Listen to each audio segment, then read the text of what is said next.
दान देवी नरादि पशुता लोक विख्याता सर्वे सर्व प्रवर्तका यज्ञा शिवपान होता प्रभु मनुरक्षण रक्षेभ्यो यामेर देवगणाकृति कपिलात्म महायोगी भगवान शास्त्रमय हित देवाम हत्याम परम ज्ञानम सब साधु साधु सविशाम धान योगाचा मध्यादान कपिलम शास्त्रमाख्यातम सस्ताद विनाशनम उपदिष्टान महायोगी संगीतान प्रसाद अज्ञात देवर्तते संख्याता महाचैताताम संख्यात संबंधी कपिलम योगाचार्यम सर्वबलप्रदम एवं मुक्तम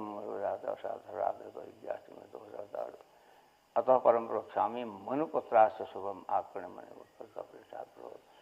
दीप वर्ष सहसाणम मुसतो कृताम व्यवहार जय जय देवी महापुराणे अष्टम स्कंदे तृतीयोत्सव श्री जगदम्बार्पणमस्तु नारायणवाच भोगमनुषाम संप्रेतम कुत्तापि बतपि दुसेवापराजितम संधर्म प्राण प्रजापते ही धर्म स्वरूपाम विश्वकर्मण बहिर्मित्यां चोख्यात स्वानम शीलकर्म ही तस्याम पुत्रान दशगुणैरवितान विशारदान जन्यामास कन्या चौदशीवर अग्निना प्रामहित ज्ञान भूत महावीर तथा तो पश्चिमो रूपमेश धृतपुत्रो श्रावणो मेधातीन चरित कबीरतो दशाद एतेषां दशपुत्राणां चयोदशमित्राणां कवि सर्वस्य महावीर विश्वत आत्मविद्या प्रसारण सर्वे करो त्रिदशा आसमे परमो जगे निष्प्रहास मध्व अपरस्य जाया इतर पुत्रा जगिरि प्रथम ऐसे 15 तमेव च मनवंताधिपोते पुत्रा महोजसा परिवृतोषो राजेन्द्र बभूवे जगती तले एकादश समृतान प्रतीत यदा पूर्व प्रत्यस्ता विभागे प्रथमे हनि विभागे प्रीतिम कीर्तम सर्वे विधाता राजा विलोकम साचिरम प्रशस्तिमयम भूम्यां च सुप्रदर्शन एवं निवातो भूमो योगपल्लेन च एवं व्यवस्थितो राजा पुत्र स्वयंभू स्वयंभुवस्य स एवं जगदीशायंभूतस्य च यज्ञासान्धस्नेहता प्रकाश तस्या विकसितो राजो भूयो कृष्णात्मांसपतिते समदासे जगरे जाता प्रदेशमात्रेण सप्तदीपा भूमो विभागत अर्थेन मिष्टानो परतेन सप्तखिलो यथा संसानि सप्तभूता दीपा कुशास्त्र क्रौंच सात पुष्कर तेषां च परिमणो द्विगुणं तोत्र सप्तान पर्वतम वही प्रसाद रक्षा दुष्टावतेन च श्रीरथो महारथो शुद्ध च सप्तैतां प्रतिमानानां पृथिव्यां सिद्धबन्धः प्रथमं जामवाख्यातं क्षीर रोदनमेव च ततस्ति भीते राजो उत्तमाग्निं संज्ञकम् लक्षद्वीपं द्वितीये तु तस्मिन् द्वीपे क्षरं परिचातस्य स्लोपस्य शाल्मरी दीपं तस्मिन् दैवादितो ज्ञानप्रसादितो कुसुमतो दीपतो भैरणेरेशो राजो भूत प्रजापति क्रौंच दीपं प्रदन्तः शाकदीपम तत्सरम दीपमाकृष्ण मेधा तिथि रघुत राजा प्रियवत सुतावर पुष्करो दीपे निष्पादने शुद्धोजन संगते भीतरा घोरसोजन संगव कन्याम पूजसितामेताम तदा शुभ आसी तस्याम देवयानी कन्या काव्य विश्वता एवं विभचिपते हो शतदीपिकांतरा विवेक भाजनो भूत्वा योग महाराज सेतु जय जय श्रीमद्देवी भागवती महापुराणे श्री जगदम्बार्पणमस्तु हरि ओम विश्वं दर्पण दृश्यमान नगरी तुल्यं निजान्तर्गतं पश्यन्नात्मनिमायया बहिर्भो भूतं यथा निद्रया साक्षात् कुरुते प्रबोधसमये स्वात्मानमेवाद्वयं तस्मै श्रीगुरुमूर्तये नमः इदं श्रीदक्षिणामूर्ते विश्वसर्गविसर्गादिनवलक्षणलक्षितं श्रीकृष्णाक्षरगन्धां परमधाम नमाम्यहम् वागीशा यस्य वदने लक्ष्मी यस्य वक्षसि यस्यास्ते हृदये संवित्तं निसंगम् अहं भजे हे भद्रकाली बगले कमले च तारे धूमावती त्रिपुरसुन्दरी छन्नमस्ते मातंगी षोडशी महाभुवनेश्वरीति देवीर्नमामि शिरसा परमार्थदात्रीं देवीर्नमामि शिरसा परमार्थदात्रीं या मायामधुकैटपरमथिनीं या माहेशोन्मौलिनीं या धूम्रेक्षणचण्डमण्डदलिनीं या रक्तबीजासनीं शक्तिः संवदैत्यदलिनीं या सिद्धलक्ष्मी पराशा देवी नवकोटिमोत्सिता मां पातु विश्वेश्वरीं नारायणं नमस्कृत्य नरं चैव नरोत्तमं देवीं सरस्वतीं व्यासं ततो जयमुदीरे बोले जगदम्बे मैया की सियावर रामचंद्र की पवन सुत हनुमान जी की उमापति महादेव की श्री भागवत भगवान की दासर भगवान की हरियाखंडी भगवान की मस्त भगवान की महेंद्र भगवान की महागौरी मैया की महालक्ष्मी मैया की, आज के आनंद मंगल की। हर हर महादेव।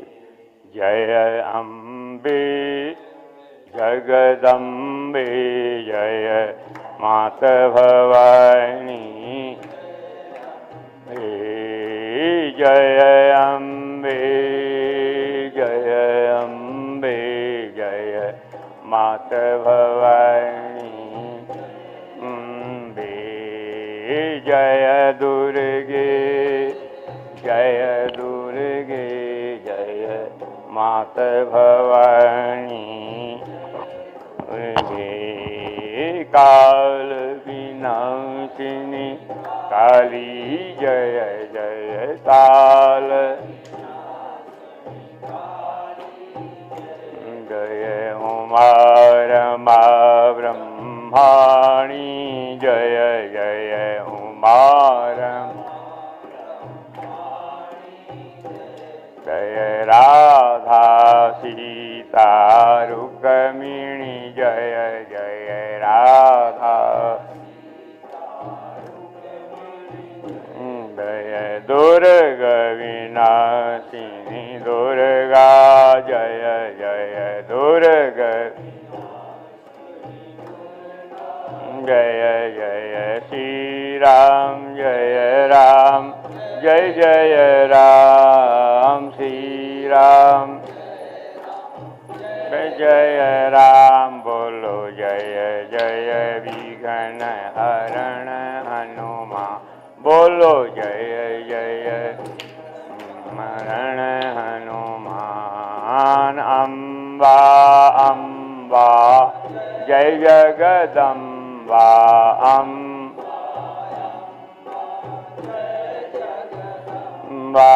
सर्वैरूपैकतु हि, अम्बा सर्वै।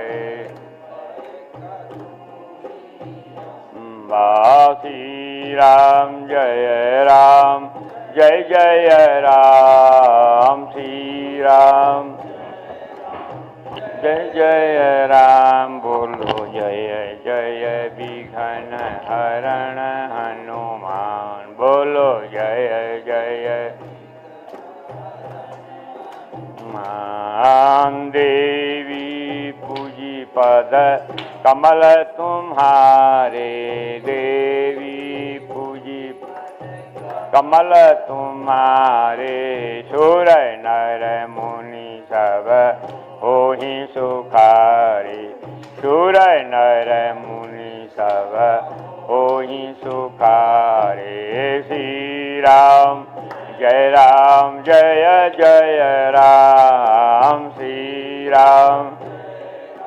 जय जय राम बोलो, जय जय विघ्न हरण हनुमान बोलो, जय जय विघ्न।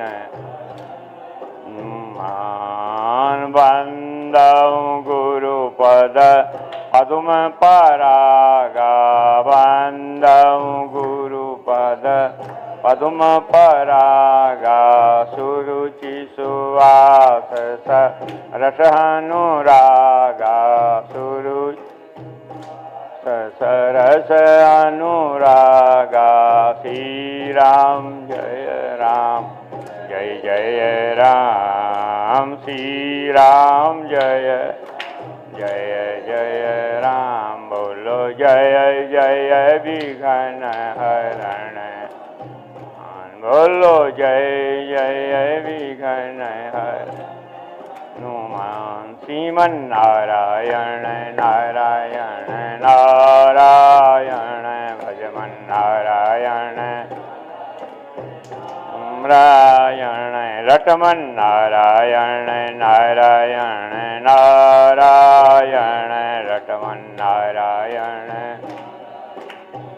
नारायण। श्रीमन नारायण नारायण, लक्ष्मी नारायण नारायण नारायण, लक्ष्मी नारायण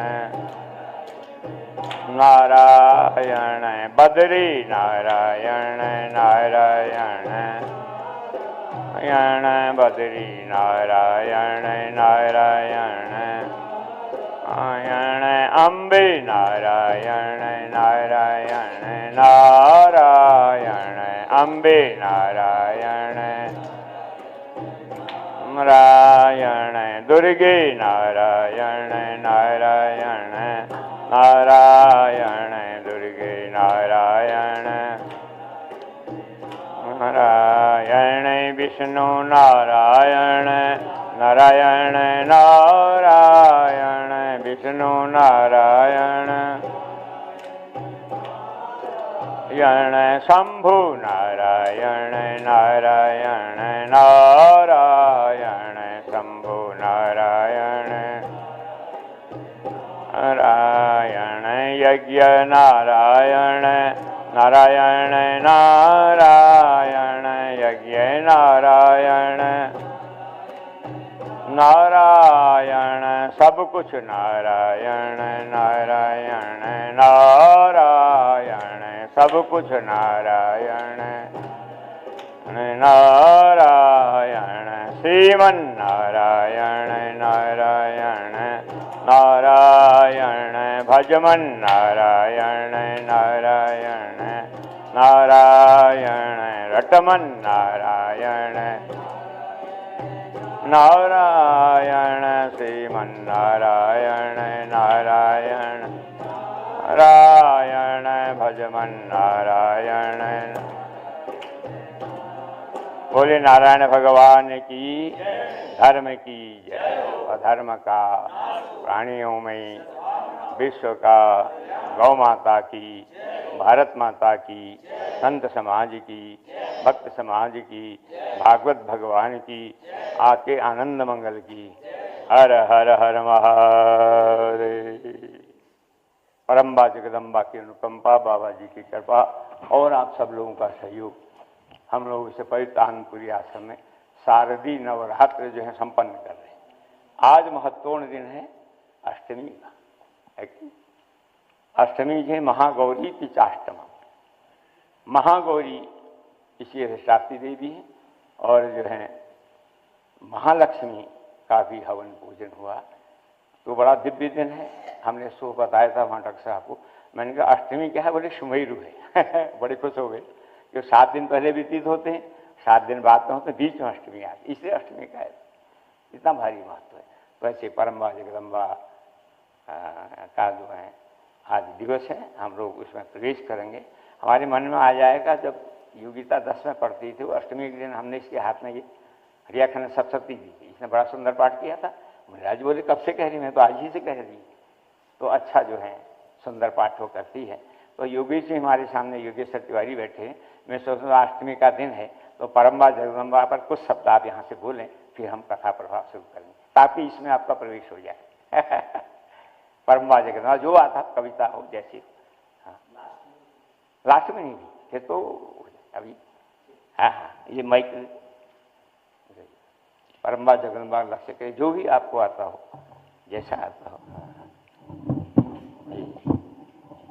मंगलाचरण के साथ, तो फिर आपका इसमें प्रवेश हो जाएगा। फिर धीरे धीरे ज्ञानार्जन भी करते रहें। या देवी सर्वभूतेषु मातृरूपेण संस्थिता नमस्तस्यै नमस्तस्यै नमस्तस्यै नमो। आराध्य माँ दुर्गा श्री श्री 1008 हेड़ाखंडी बाबा जी एवं व्यासपीठ पर विराजमान शास्त्री जी महाराज और उनके साथ में निरंतर जो कथा का अनुवाद कर रहे हैं सूत रूपी सूत जी के रूप में श्रीमान उदय महोदय, क्या बढ़िया, और समस्त ऋषि मुनि के रूप में आए हुए आप सभी लोगों को मैं प्रणाम करता हूं। जैसा कि पूज्य व्यास जी की आज्ञा हुई है, तो बस 2 अपने विचार आप लोगों के समक्ष रख रहा हूं। माता का जो सुंदर ग्रंथ व्यास जी ने रचा और भी 18 पुराण रचे, उसमें आप निरंतर सुन रहे हैं, श्रवण कर रहे हैं क्या आध्यात्म है, उसका क्या महत्व है, परंतु लौकिक जीवन में हमें क्या उसका करना चाहिए, इस पर मेरा विचार है।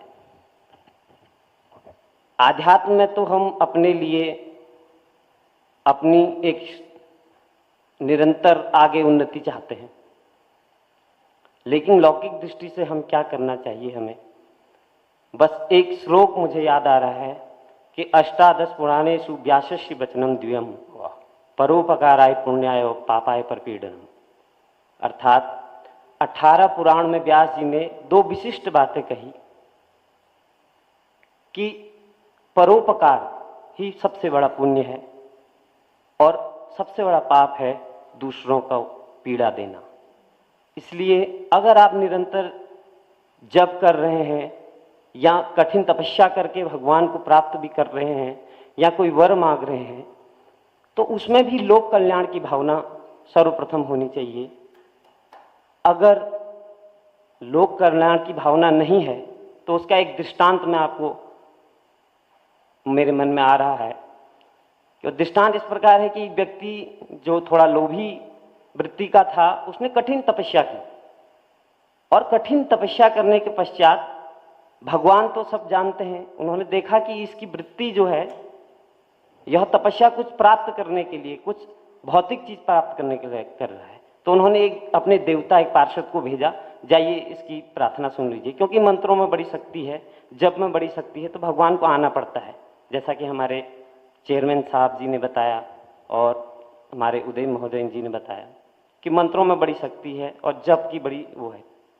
तो उसने निरंतर जप करके भगवान को जप किया, तो भगवान के पार्षद आए और बोले क्या चाहते हो? उसने कहा मेरे को बहुत से वरदान चाहिए। बोले नहीं, बहुत से वरदान आपको नहीं मिलेंगे, केवल एक वरदान मिलेगा। लेकिन यह जो लोभी व्यक्ति था यह बहुत चालाक था। ये बोला ठीक है, मैं एक ही वरदान मांगूंगा, मुझे जिस समय भी, जहां भी, जो भी चीज जितनी मात्रा में चाहिए होगी उतना मुझे मिल जाए, अर्थात सब कुछ मिल जाए, जहां भी, जिस समय भी, जो भी चीज जितनी मात्रा में चाहिए वो मिल जाए। भगवान ने कहा ठीक है, इस जो देवता भगवान के पार्षद आए उन्होंने कहा ठीक है, दूंगा, अवश्य दूंगा, परंतु जितना भी तुम प्राप्त करोगे उसका 2 गुना तुम्हारे पड़ोसी को मिलेगा। अब यह तो इसकी वृत्ति जो है परोपकार वाली नहीं थी, तो उस समय तो इसने इसको समझ में नहीं आया और बोला ठीक है, ये वरदान मेरे को चाहिए। घर गया तो उसकी ज्यादा छोटा सा घर था, तो बोला मेरा एक महल खड़ा हो जाए वरदान से। तो इसका महल खड़ा हुआ, लेकिन इसके सामने इसके पड़ोसी के 2 महल खड़े हो गए। 2 महल खड़े होने के बाद अब धीरे धीरे ये जो भी मांगता है पड़ोसी को 2 मिल जा रहे हैं। अब चूंकि इसकी वृत्ति परोपकार की नहीं है, ईर्ष्या वाली वृत्ति है, तो अब ये अंदर ही अंदर जो वरदान था इसके लिए श्राप बनना शुरू हो गया, ईर्ष्या में जलने लगा। अब इसने एक दिन वरदान मांगा, अपने मित्रों के साथ में बैठा था, बोला अब मैं वरदान मांगूंगा कि मेरे घर के जो मेन दरवाजा है, जो आगे मुख्य दरवाजा है, वहां पर एक कुआं प्रकट हो जाए और रात में मांगूंगा। बोला इससे क्या होगा? बोला मेरे पड़ोसी के घर के आगे 2 कुएं हो जाएंगे। बोला उससे क्या होगा? फिर उससे मैं एक और वरदान मांगूंगा कि मेरी एक आंख फूट जाए, उससे मेरे पड़ोसी की 2 आंख फूटेंगी, तो किसी न किसी कुएं में तो जाके गिरेगा। अर्थात जो वरदान उसने प्राप्त किया था, अगर परोपकार के भावना नहीं है तो वह उसके लिए अभिशाप हो जाएगा। इसलिए आप लोगों से प्रार्थना है और मेरा विचार है कि इस भागवत ग्रंथ का, कथा का सुनने के बाद परोपकार की भावना से, लौकिक जीवन में परोपकार की भावना से आप लोग जाएं। और इतना ही कहने के बाद मैं महोदय को इसका अनुवाद करने के लिए प्रार्थना करता हूँ। धन्यवाद।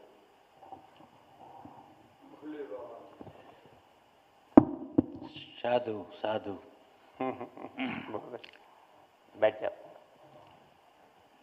I will share that with you before we formally start today's discourse, because what he has shared with us is one of the most important takeaways from Navaratri or any spiritual, program that we do. And I think today evening, again, this night, we will be speaking about it as a kind of concluding function. That what do we take away from these spiritual practices? You know, what do we learn? What do we imbibe in ourselves? What do we expect to become? And what he very well put in very brief is that one of the aims of our spiritual journey should be that whatever we do, it should be, we call it Vishwa Kalyan Hetu, or for the good of the mankind. Before we turn inwards, you know, we have read in this me and mine, so most of the world is contained in only seeing how our sort of situation improves. We have to turn that around in 360 degrees and now constantly try that whatever we do, the aim should be not for my benefit, but benefit of others. If we can do that, then our life will become truly blessed. I will stop here because we must start now. So thank you very much. बहुत धन्यवाद आपको, आपने बहुत अच्छा जो है दृष्टिकोण हमारे साथ में शेयर किया। बोले जगदम्बे मैया की जय। आइए फिर हम लोग जो दिव्य विषय चल रहा है परम्बा जगदम्बा का, जिसके द्वारा ब्रह्म ग्रंथि विमोक, विष्णु ग्रंथि विमोक, रुद्र ग्रंथि विमोक, क्योंकि जड़ चेतन ही ग्रंथ परी गई, यद्यपि मृठा छूटत कठिन श्री राम जय जय राम, जय जय विघ्न हरण हनुमान।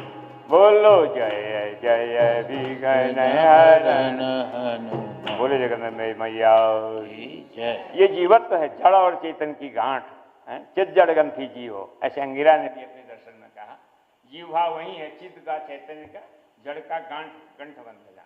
ये दिव्य गांठ है नहीं, यद्यपि मृखा छूटत कठिन, पर भ्रम है हमको गांठ पड़ गई।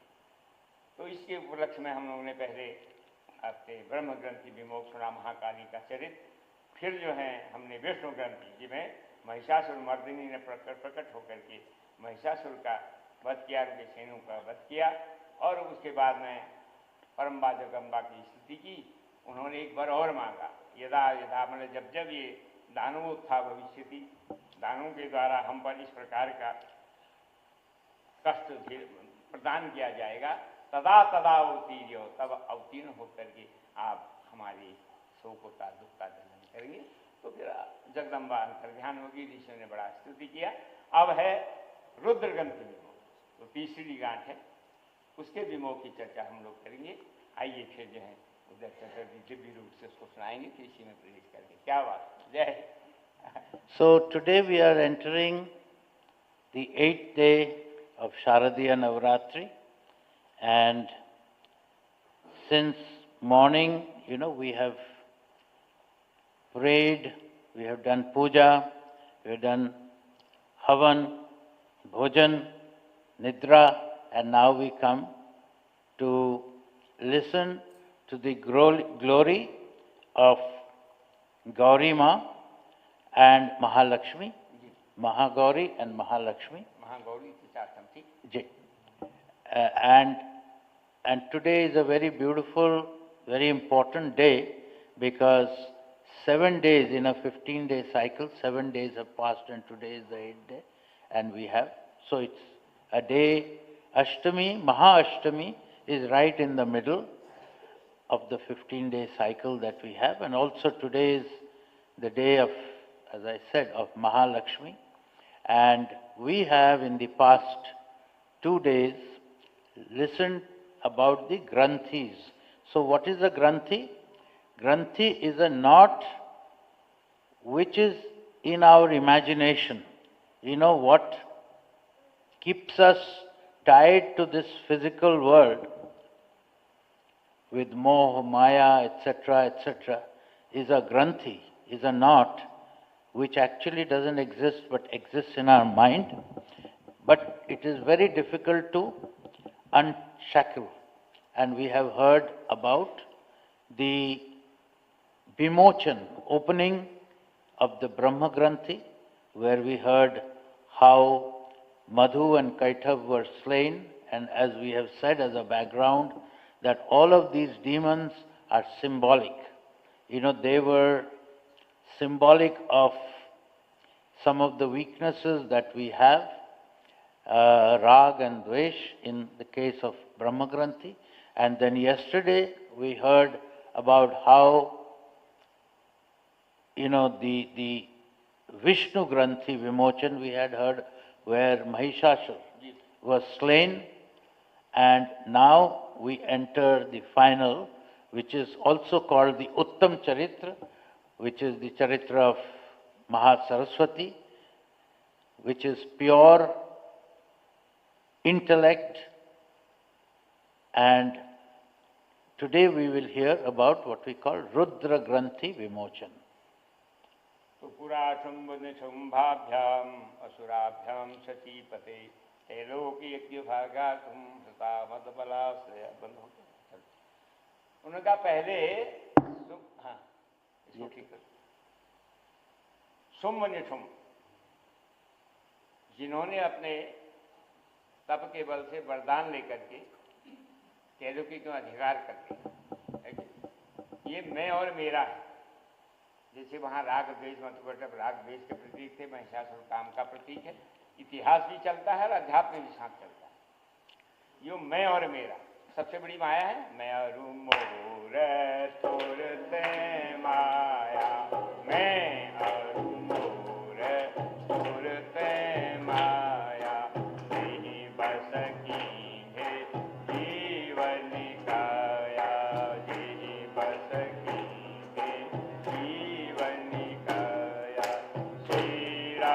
जय राम जय राम, श्री राम जय राम जय जय राम, जय जय विघ्न हरन हनुमान, बोलो जय जय विघ्न हरन हनुमान।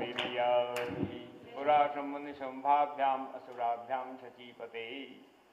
शुंभ निशुंभ ने शचीपति जो है इंद्र को जीत करके त्रैलोकी में शासन कर लिया। तो उसके बाद उन्होंने कहा भाई हमारे विरुद्ध कोई स्वाभाविक है, जो पावरफुल है चाहता कोई बोले नहीं हमारे विरुद्ध, है कि उसका सदुपयोग दुरुपयोग दोनों करता है। तो उसने युद्ध के बल से जीत लिया। सारे देवता ऋषि महात्मा जो हैं स्वर्ग छोड़ करके कंदराओं में निवास करने लगे, है कि अब बहुत समय तक भटकते रहे।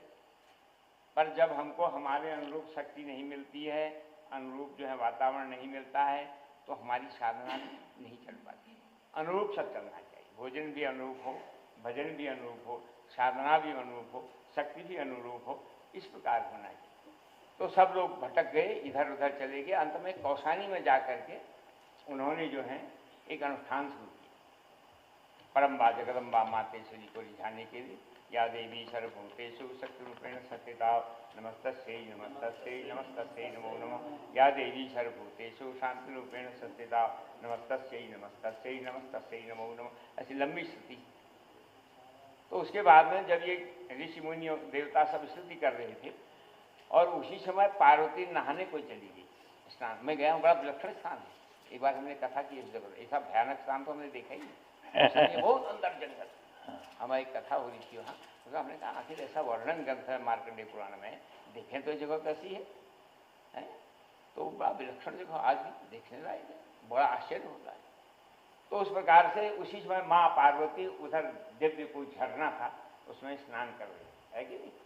तो सब ऋषि मुनि देवता ये स्तुति कर रहे हैं। या देवी सर्वभूतेषु कांतरूपेण संस्थिता नमस्तस्यै नमस्तस्यै नमस्तस्यै नमो नमः। बड़ी लंबी आप लोग जानते हैं। उतने में उन्होंने कहा भाई, माँ ने कहा पार्वती ने तुम किसका स्तवन कर रहे हो? तो उसके अंदर से देवी निकली, मतलब मेरा कर रहे हैं। वो महासरस्वती मैया की, जो देवी की 8 भुजाएं हैं, घंटा शूल हला निशंक मुसवे चक्रम धनुस्तायकम हस्तादय गतेंशनाम सुविसत। सीतांशुल्यप्रभां गौरी देह समद्भवां त्रिजगता माधारभूता महा पूर्वामत्र स्म देशंभादि दैत्यावर्दिनी।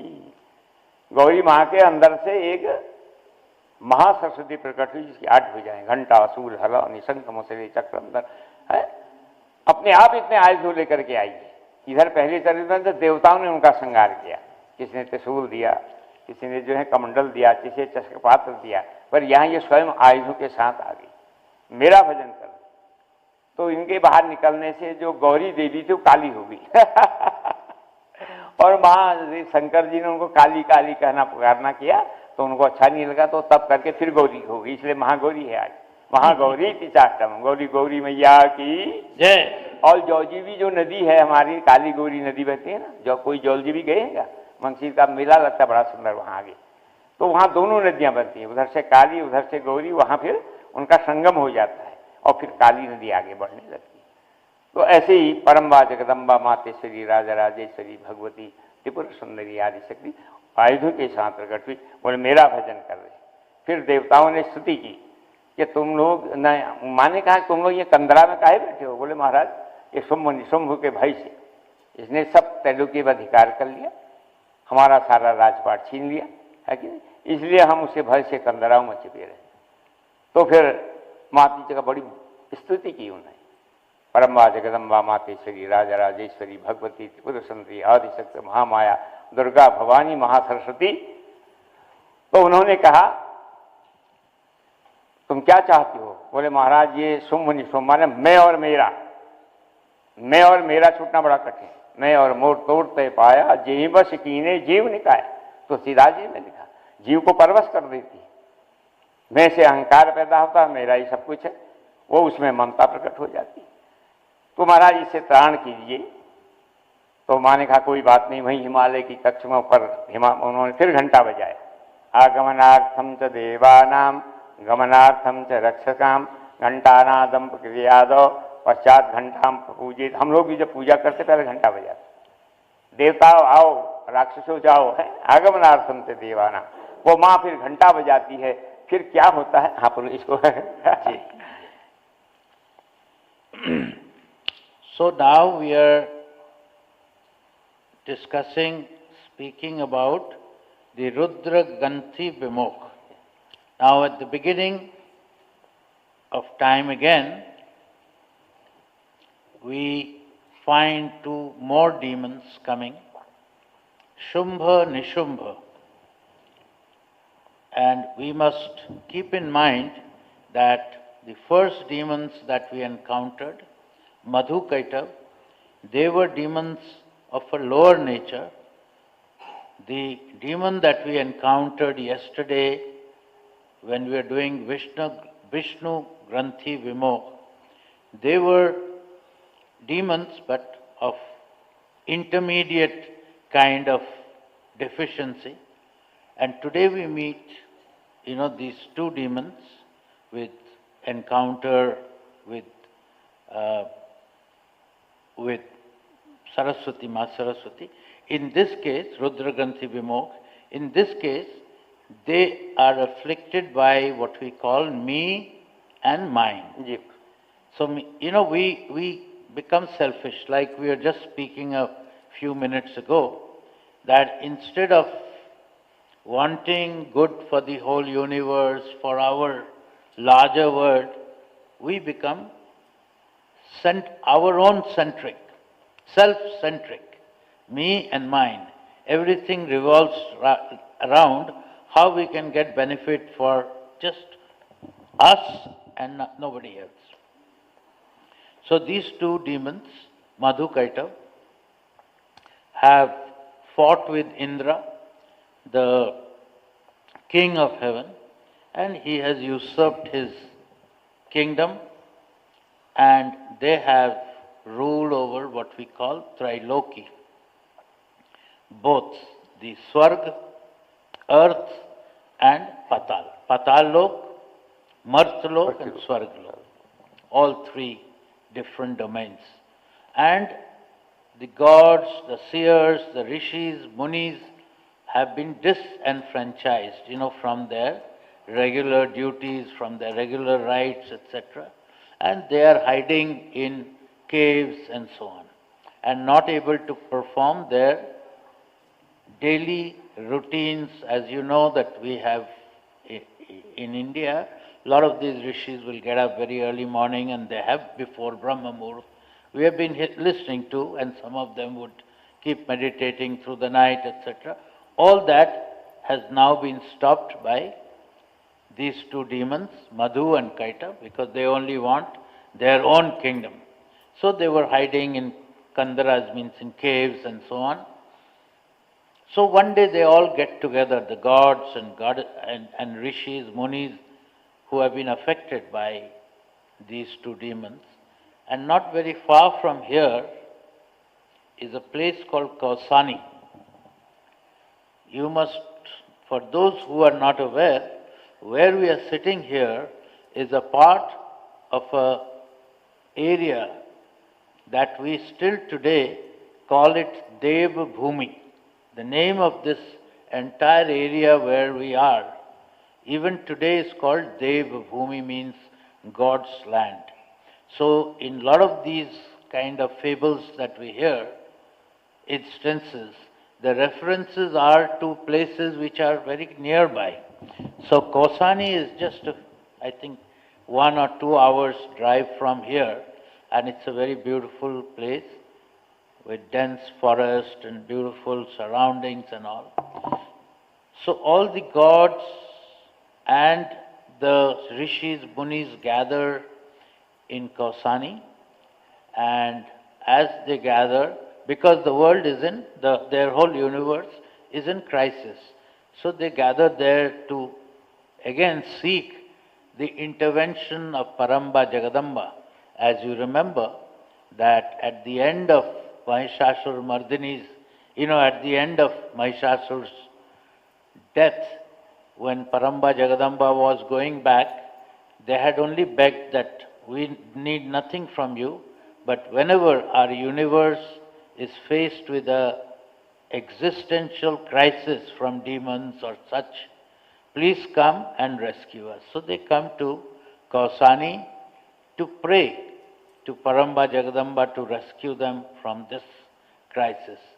And as they're gathered there, Parvati Ma passes by on her way to her bath. And she asks that, who are you praying to? So they say, to you only. And just then, from her body, a new, beautiful 8-handed lady appears, goddess, and in the form of Mahasaraswati and Mahagauri. And as that happens, Parvati's own sort of complexion becomes dark. But anyway, that's a aside. After she does more meditation, etc., and so on, she again becomes Gauri. Gauri means bright, white. And today is the day of Mahagauri. So she now, unlike the Devi which we saw yesterday in Vishnu Granthi Vimokh, she was not carrying any weapons, etc. She had come just as is, and then all the gods gave them their best instruments, arms of war and other things, like the trident and the tiger, etc. were given by different gods. Himvan and Chashak Patra, etc. All the gods had given something, the worm. In this episode, she already comes fully loaded, as we say. She already has all the weapons and so on, to confront these two demons, Madhu and Kaita, which, as I said, Sumbuni Sumbaya. Sorry, Yeah, I'm Sumbuni. sorry, yeah. Ah. Shum, मैं और मेरा. who symbolize me and mine. And then again, she makes a loud sort of declaration with the sounding of the घंटा. परम्बा जगदम्बा जो घंटा शूल हलावनी शंख muesli चक्रम धनुषायकम हस्ताब्दय घलतिन विनांश विरथ सीतांश तुल्य प्रभाम गौरी देह समुद्र भवाम श्रीराम आधार भूता महा पूर्वामत सरस्वती मनोवजय संभादिनी। उनके भीतर से ही माँ बाहर निकल आई। हमने भी विचित्र घटनाएं सुनाऊं तो आप लोगों को विश्वास नहीं होगा, पर अभी सुनाएंगे नहीं। हमारे जीवन में ऐसी घटनाएं विलक्षण जिसके आप लोग अभी विश्वास नहीं। वो तो गौरी देव उसके सही से कैसे निकल आई। हमने एक बार काशी में हम उस स्थिति में थे साधना की, हमने ललिता घाट के पुजारी को छुआ तो उसके भीतर से ललिता देवी बाहर निकल के युद्ध में शामिल हो गई। हमारे जीवन के बड़े अनुभव, इसलिए हम ऐसे नहीं बोलते, अनुभव चीज बोलते हैं। एकदम मैंने जैसे प्रणाम किया उसके शरीर से ललिता के प्रसन्न प्रकट की, देवासुर संग सूक्ष्म जगत में चल रहा था, इसको आप लोग समझ नहीं सकते जल्दी। तो संग्राम में शामिल हो गई। और जहाँ अभी विश्वनाथ जी का पुराना मंदिर प्रकट हो रहा है ना, जो वहाँ पर ज्ञानवापी का जो क्षेत्र था वहाँ की घटना है सन 77-78 की। तो गौरी देह समद भवाम त्रिगता बाधार भूता महा पूर्वामत सरस्वती मन भजे संभावदी दैत्यार्दिनी। गौरी के से पार्वती से प्रकट होगी, ऐसे परम्बा जगदम्बा। देवता बड़ी स्तुति कर रहे, वाह दिव्य भव्य नव्य दर्शन। ये आंखें, हमारे आंखें भगवान को देखना चाहती, कान उनके शब्द को सुनना चाहते और उसके अनुसार में चलना चाहते। इसलिए भक्तों के मनोरथ पूर्ण करने के लिए वैसा ही शरीर धारण कर लेते है कि नहीं। मूर्ति में है लेकिन मूर्ति से बाहर प्रकट हो जाते। मूर्ति में रहते हुए जब भक्त की स्तुति से जब से उनको बहुत ज्यादा गर्मी लगती है तो बाहर प्रकट हो जाती। आज भी ऐसी बात। तो गौरी देही समद भवाम जगदा माधार भूभा पूर्वा मत सरस्वती मुझे संभाव दैत्यादिनी। उनका माता जी ये जो है ना शुंभ निशुंभ, मैं और मेरा, इन्होंने तेलुकी में अधिकार कर लिया है। देवताओं का रहने की जगह भी छीन ली है, ठीक से भजन करने नहीं देते हैं, उनको तो भजन का ही रस है। तो फिर उनका कोई बात नहीं, आप लोग जो है ऐसी स्तुति करते रहे, भजन करते रहे, अब मैं संग्राम करूंगी। माँ ने फिर घंटा बजाया, आगमनार्थम च देवानाम गमनार्थम च रक्षकाम घंटानादम प्रक्रिया पश्चात घंटा। और वो आवाज सीधे उसके कान तक गई। ये कौन हमको चैलेंज कर रहा है, मेरा तो कोई घंटा शंख तो बजा ही नहीं सकता था। है कि असदवृत्तियां हावी थी सदवृत्तियों पर। तो सुग्रीव उसका वो था, क्या नाम कहते हैं, दूत। उसको बोले पता लगाओ कहाँ से ये घंटा बज रहा है। तो सुग्रीव नाम का जो मैसेंजर था दूत, वो गया चांद पर, ढूंढा उसने, ओ यहाँ से आ रही, कौसानी के पास से आवा। एक दिव्य नारी जो सिंह में विराजमान है, जिसके 8 जो है भुजाएं हैं और उनमें नाना प्रकार की घंटा असूल हलानी शंख मुझे परंपरा आयुध विराजमान है, वो दिव्य घंटा बजा रही। तो उनका देवी तुम कौन हो? मैं मां सरस्वती हूँ। तो हमारे जो सम्राट हैं शुंभ निशुंभ, वो तुमको याद कर रहे हैं। वो तुमको, क्योंकि उनके पास सारे रत्न है कि नहीं, तुम भी विलक्षण रत्न हो, तो उनके पास चलो लेना है ना। तुम उनसे कहना हमने पहले ही एक प्रतिज्ञा कर रखी है, योमाम जयति संग्रामे योमई दर्पम व्यपोहति योमई प्रतिबलो लोके समय भरता भविष्यति। मेरे भरता पति होना खिलवाड़ का बात नहीं, जो मेरे को युद्ध में जीत लेगा। योमाम जयति संग्रामे योमई दर्पम, जो मेरा घमंड है, मेरा मैं बलशाली नहीं हूँ, उसको चूर कर दे। और प्रतिबलो, और मेरे जो है समकक्ष प्रतिबल जिसके पास में, जो मुझको धारण करे, मेरे जो है बातों को या मेरे क्रोध को जो समय भरता भविष्यति। ऐसी मैंने प्रतिज्ञा कर रखी है, अपने राजा को कहो कि उसके अनुसार युद्ध करने आ जाए।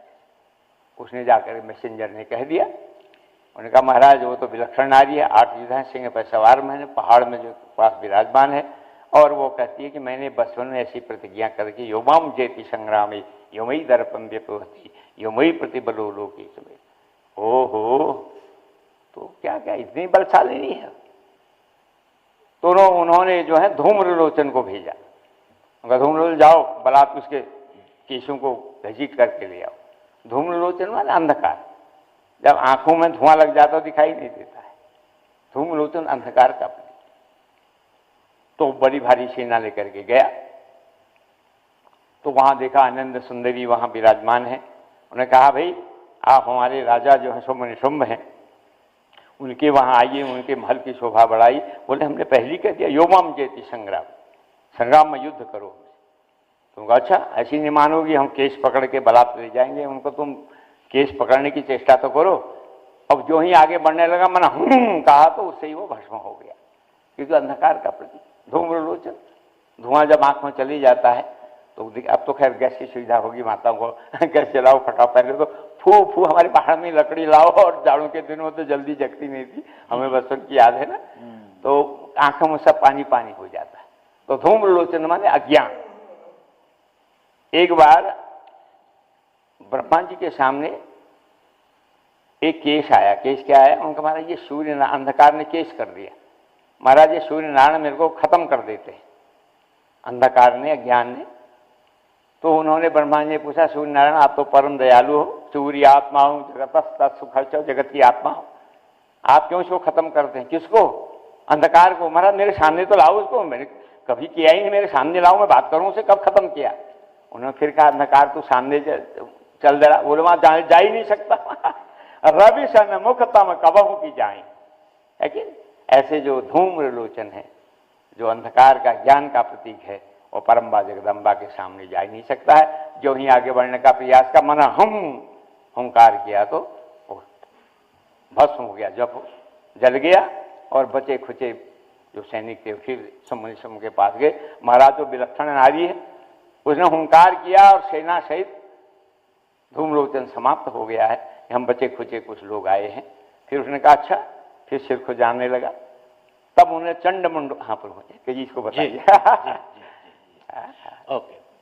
So, as we said that when all the gods and rishis, munis gathered in Kausani and they were doing stuti, that means prayer to Paramba Jagadamba to once again come and rescue them from their sort of existential crisis, then from Parvati, a beautiful 800 goddess Mahasaraswati appeared, and she was fully loaded with all the weapons and so on, and she asked that why have you sort of gathered here, what is your crisis?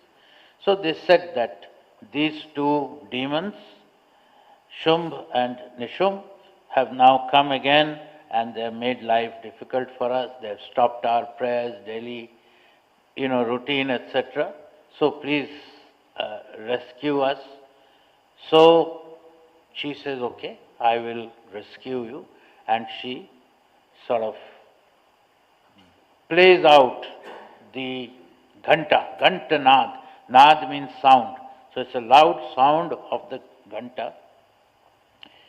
That was a defiance to Shumbha and Nishumb that I have come now, because Shumbha and Nishumb had sort of stopped all such practices. So if anybody did that, it was in defiance to their rule or their diktat. So Paramba Jagadamba now in the form of Mahagauri plays out that ghanta, and Shumbh and Nishumb send one of their doot, ambassador kind of thing, messenger, to go and see who's this who has dared to, declare a kind of defiance to our rule. So the Sugriv goes and finds out this beautiful lady, 800, fully dressed, looking radiant and all. So he comes back and reports, and first, of course, Shumbh and Nishumb send him back to say that please go and tell her to come and be part of my, my sort of kingdom. She can be the queen and live with all the wealth and everything from the universe. So Sugriv goes back and says that why don't you come and join as the queen, of our king who rules the entire universe and has everything, the best of everything they have. So she says, yes, I have heard that they are very strong and all that, but I would love to do it, but I have taken a vow in my childhood. And the vow that I have taken is that I will marry that man, I will accept that man as my husband, who will fight me in a battle and defeat me. If he can overcome me in a battle face to face, I will be happy to come and be his wife or his queen. So Sugriv goes back and reports. So this time he says, okay. So he sends one of his very strong generals, whose name is Dhumra Lochan. And again, coming back, everything has a deep meaning. Dhumra means smoke and Lochan means eyes. So what does smoke in the eyes mean? What does it do? When you have smoke in the eyes, you cannot see properly. So your vision gets impaired.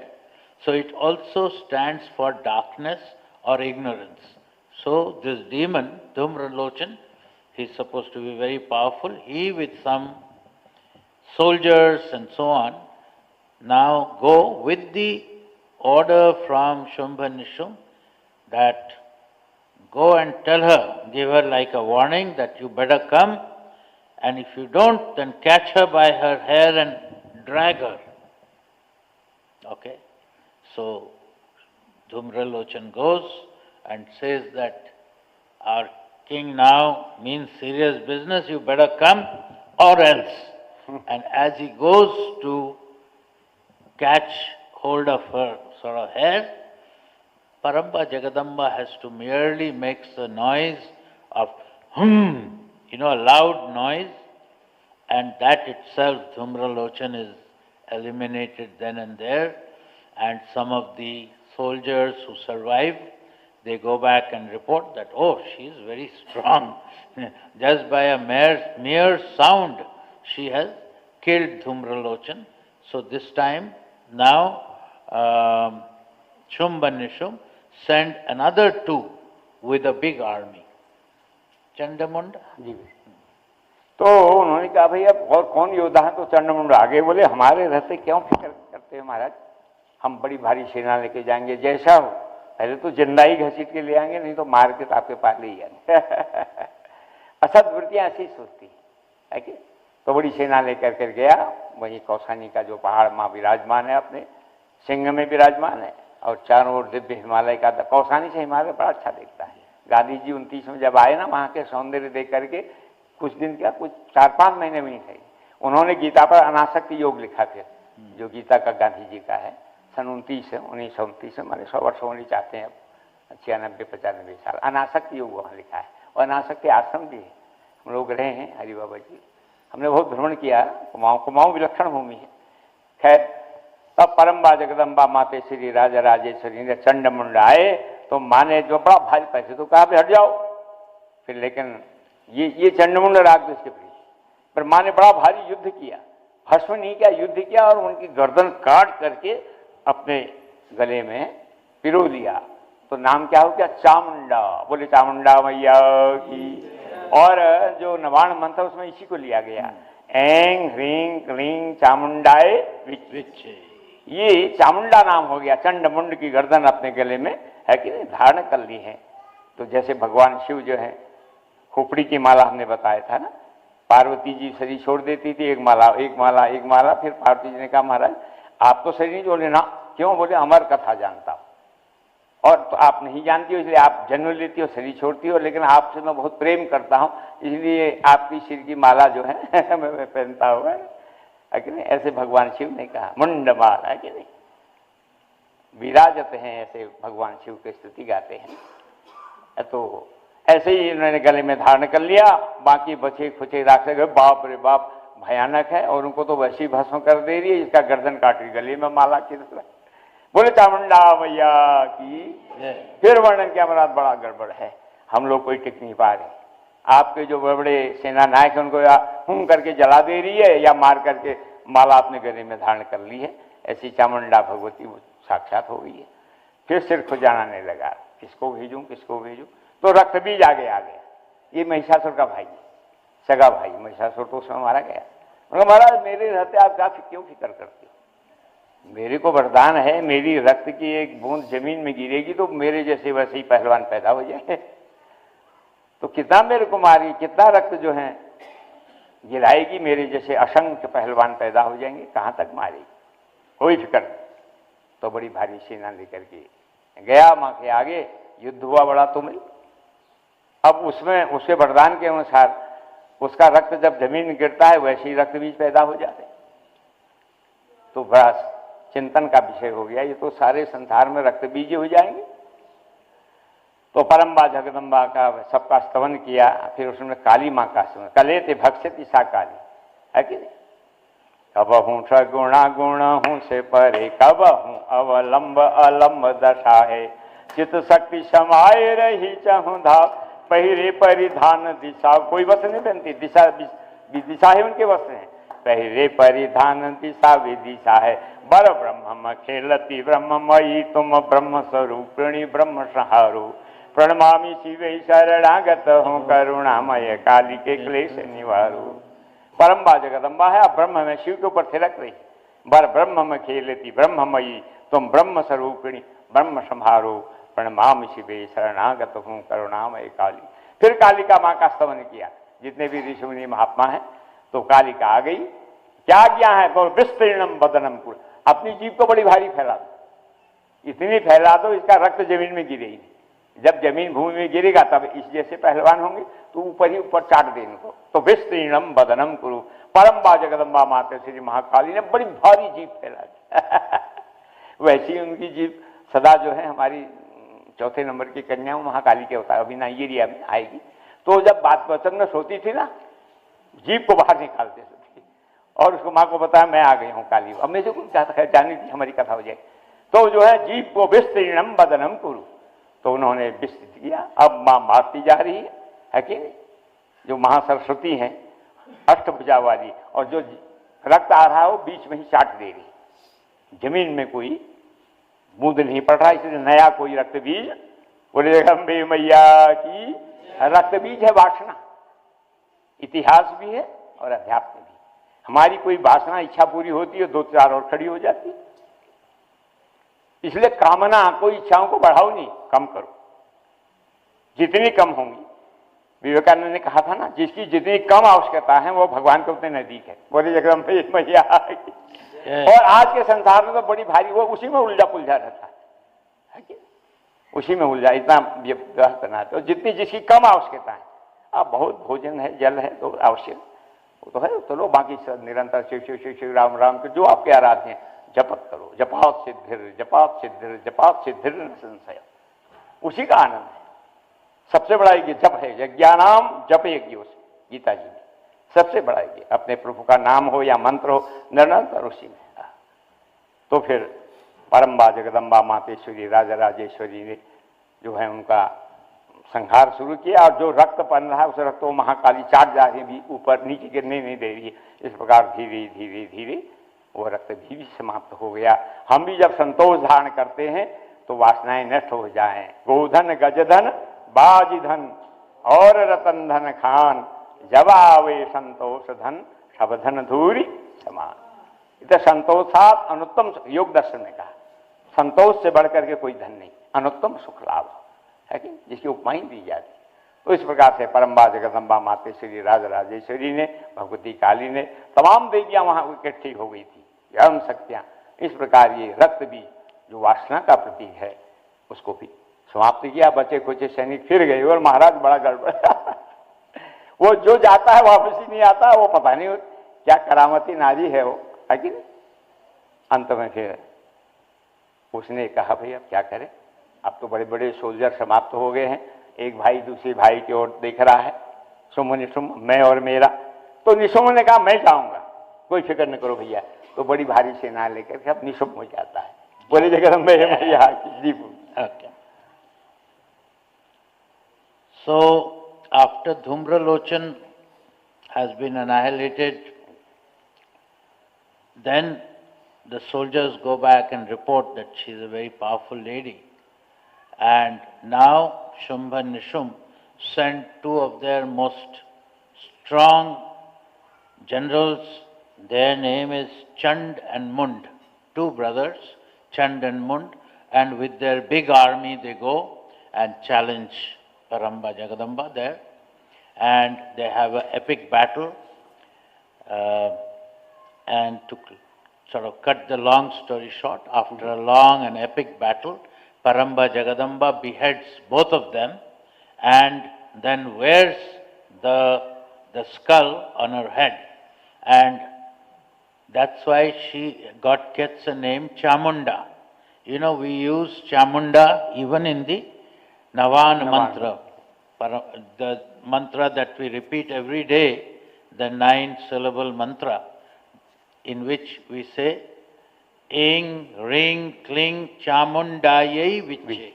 So that Chamunda, Chand Mund becomes Chamunda. She is called Chamunda because she has killed Chand and Mund, and then she wears it in her this thing. And Chand, Mund are symbolic again of Rag and Dvesh. You know, Rag is our quick infatuation to something. When we like it very much. We want it just now. And after 6 months, it turns the opposite way. The temporary desire, temporary attraction finishes, and it's replaced by the opposite, which is Dvesh. That means the other thing becomes enmity. So they were symbolic of Rag and Dvesh, so they are finished.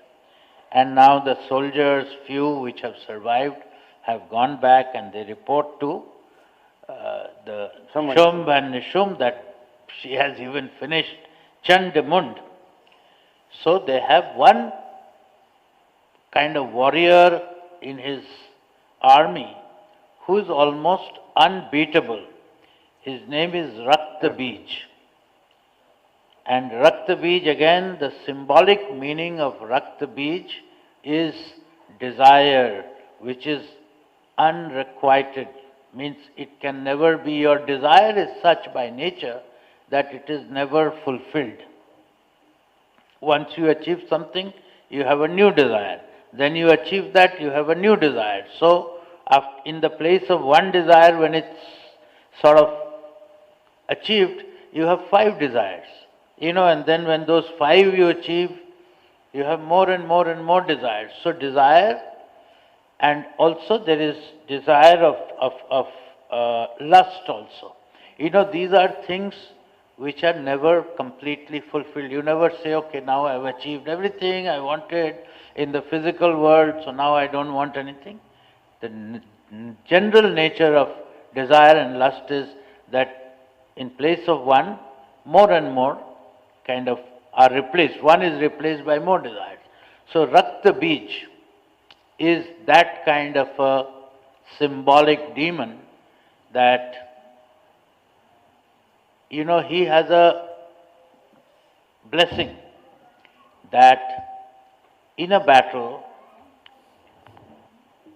if he is injured, for example, and one drop of his blood falls, so from that one drop, many more Rakta Bij, just as strong, as well armed, you know, are born. So, you know, Rakta Bij goes with his army, and again an epic battle starts. But this time, every time Paramba Jagadamba strikes him, you know, and his blood flows, from there innumerable, like a desire, innumerable more Rakta Bij are born, and very soon the whole battlefield area is filled with innumerable Rakta Bij, as strong, you know. And so now Paramba Jagadamba also has to invoke her own army of Ashtamatrikas and so, and most of all, Kali, you know. So Kali then is told that, you know, you extend your, so that when any blood flows, before it drops on the ground, you just take it in. So, big epic battle starts, and there also all the other Endri, Vaishnavi, Shaivi, Rudri, Varahi, all these are called Matrikas, you know, Devis, as we said that when, if you remember, those who attended, that when they had gone to Manidweep and when they were returning, Paramba Jagadamba had given to Brahma Brahmi Shakti, to Vishnu Vaishnavi Shakti, and to Shiv Raudri or Shaivi. So they all come to, in this case, to join Paramba Jagadamba's army, and of course Kali has now sucked in all the blood of Raktabij that falls on the ground, and over a period of time, no more blood of Raktabij falls on the ground and replicates. What does it mean in our symbolic, in our life? That if we can control our desires, our lust, then over a period of time our desires will stop and we can kind of receive or go back to a state of a quiet meditation, meditative state, etc. So in this case, in the end, after all the blood flowing from Raktabij doesn't touch the ground anymore, then Raktabij slowly it dies. And again, few soldiers who are left from that battle, they go back and say that, there was a big battle, there were thousands of Raktabij, but even that Paramba Jagadamba has managed to, finish him. So now Nishum, who's the younger of the two brothers, he says, don't worry, I will go and I will fight with her and I will, achieve victory over her. तो उनका सब तो बड़े बड़े योद्धा चले गए, है कि नहीं? हमारे जीवन में जब उपासना बढ़ती तो वासना समाप्त हो जाती है कि नहीं? तो ये रक्तबीज वासना का प्रतीक था और परम्बा जगदम्बा महाकाली उपासना की। जब उपासना बढ़ती है और फिर वासनाएं अपने आप समाप्त हो जाती है कि नहीं? तो अब जो है उनका वह कौन जाएगा? बड़े बड़े योद्धा तो चले गए और निशुम्भ ने कहा मैं जाऊंगा, कोई फिक्र नहीं करो भैया। तो बड़ी भारी सेना लेकर के चला गया। तो फिर वहां उनको ललकारा, मातेश्वरी को विराजमान है, तो उनके साथ तुमुल युद्ध होता है कि नहीं? अंत में बड़ा सुंदर वर्णन है, विस्तार से है अंत में, क्योंकि मेरा को मारना भी कठिन है, जैसे मैं को मारना कठिन है। मेरा घर, मेरा परिवार, मेरा जहां जहां मेरा लगा है, ये सब निशुम्भ है। और मैं जहां अहंकार अति दुखद डमरुआ, अहंकार दुखद डमरुआ, दंभ कपट पाखंड हरुआ, दंभ कपट पाखंड हुआ। श्री राम जय राम, जय जय राम, श्री राम जय राम, जय जय राम। बोलो जय जय विघ्न हरण हनुमान, बोलो जय जय विघ्न हरण हनुमान। बोले जगदम्बे मैया की। तो निशुम्भ बड़ी भारी सेना को गया, लेकर के गया। बड़ा तुमुल संग्राम होता है, क्योंकि हमारा मेरापन जितने से लगाव होता है ना, वो हमको बांधे रखता है। मेरा घर, मेरी दुकान, मेरे बच्चे, जहाँ जहाँ लगा है। और फिर धीरे धीरे इनसे उपराम हो जाता है व्यक्ति, फिर अंदर की ओर बढ़ने लगता है, फिर मात्र ईगो को जीतना रहता। अहंकार अति दुखद डमरुआ, है कि नहीं? तो महाराज इसका समापन भी कर दिया। बचे खुचे सैनिक भागे भागे गए, वहाँ बैठा था शुंभ का। महाराज गजब हो गया, आपके जो भैया थे, सहोदर भाई थे ना, सब वो भी समाप्त हो गए और सेना भी समाप्त हो गई। अब तो केवल आप ही हो, आप ही पर भरोसा है। अंत में फिर अहंकार अति दुखद डमरिया, अहं को मारना बड़ा कठिन है। अंत में फिर जो है ये अपनी सेना लेकर के जाता है। अब मातेश्वरी युद्ध करती है, उनका साथ जो है सैकड़ों देवी शक्तियां हैं। युद्ध करते करते इनकी सारी सेना मारी गई। अब वो कहता है मैं अकेला, तुम इतनी देवियां मेरे से लड़ रही हो? वो दुष्टी इतनी कहाँ है, एक ही मेरी तो है, मैं समेट लेता हूँ। माने यूं किया, जितनी शक्तियां थी उनमें समाहित हो गई। एक तरफ जो है शुंभ रह गया, एक तरफ जो है परम्बा जगदम्बा मातेश्वरी रह गई। अब बड़ा तुमुल संग्राम होता है। यहाँ के बाद आकाश में उड़ के संग्राम होता है। ऐसा वर्णन है मार्कंडेय पुराण में कि रोके खड़े हो जाए। बड़ा भारी तुमुल संग्राम होता है, क्योंकि अहंकार को मारना बड़ा कठिन है। अहंकार रहती दुखद है, ये जाता नहीं जल्दी। तो फिर अंत में परम्बा जगदम्बा मातेश्वरी राजधात्री ने अहम को भी संभल, शुंभ को भी समाप्त कर दिया। पुष्पवृष्टि हो गई, नदियां मार्ग से बहने लगी, सारे संसार में दिव्य शीतल मंद सुगंध हवा बहने लगी। इसके कारण सब रुकी हुई है कि नहीं? तो अंत में ये सब देवताओं ने माँ की स्तुति की। स्तुति करने के बाद परम्बा जगदम्बा अपने स्वरूप में बैठ गई और फिर सुंदर रूप से जो दिव्य स्वरूप है पूरी जगत का, शांत वातावरण है, भजन का जैसा आनंद प्रकार समझने लगा। इस प्रकार से ये रुद्र ग्रंथ विमुख पूरा हो जाता है। बोले जगदम्बे मैया की जय। So now we are left with just the two demon kings, Shumb and Nishum, and first Nishum, the younger one, says, I will go. And as I said, the symbolic meaning, symbolic sort of thing of Shumb and Nishum is me and mine.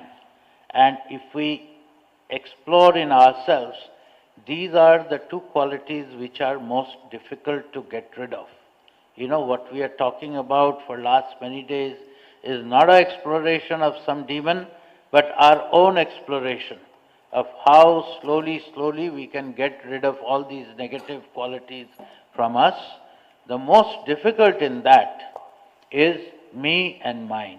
You know, identity only with yourself and your ego. So, first me, that is Nishum, he goes and he has a epic battle with Paramba Jagadamba, goes for a long time. And in the end, even that me, you know, where we see everything in terms of how it affects me, you know, my house, my this, my that, my children, etc., a sense of possession for everything. So ultimately that epic battle also finishes, and Nishum is also dies in this battle. So ultimately again few surviving soldiers go back and tell Shumb that, look, your brother is also gone. So now he comes, Shumb with his big army and so on, and first that battle happens for a long time. And as I said, in this battle, when Raktabij, etc., had come with their sort of expanding, you know, as desire expands like fire and quick fire. So Paramba Jagadamba had commandeered her own Shaktis, you know, all this army, her own army to fight, and now only Shumb is left from their side because all the soldiers are gone. So Shumb now tells Paramba Jagadamba that, look, I mean, I am alone. You have such a big army. So Paramba Jagadamba says, okay, let's have 1-to-1. So she consumes or subsumes all the other Shaktis within her. You know, all the Brahmi, Indri, all of them, they go back because they are all part of her. They are not outside, but they all go back. And now we have the last battle between Paramba Jagadamba and Shumb.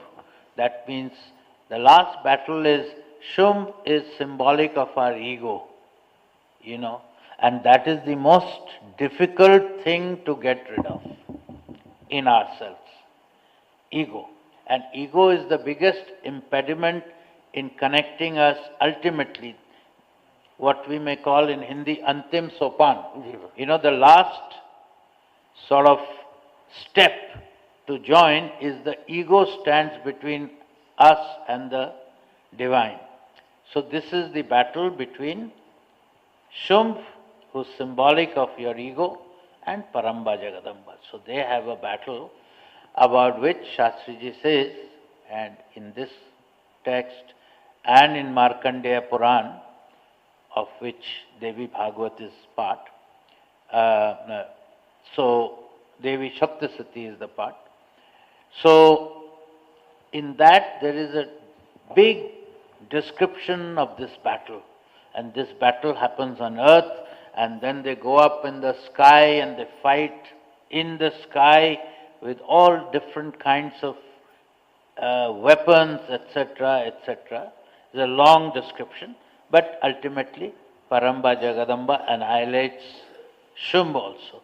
So the last impediment, you know, the ego, is also eliminated, and then all the gods and goddesses, you know, again start doing a stuti, the universe again comes back to the state that it belonged, of meditative state, the world where there was peace and there was beautiful breeze and beauty and all that, that is again restored, and all the gods and goddesses again do a big stuti of Paramba Jagadamba.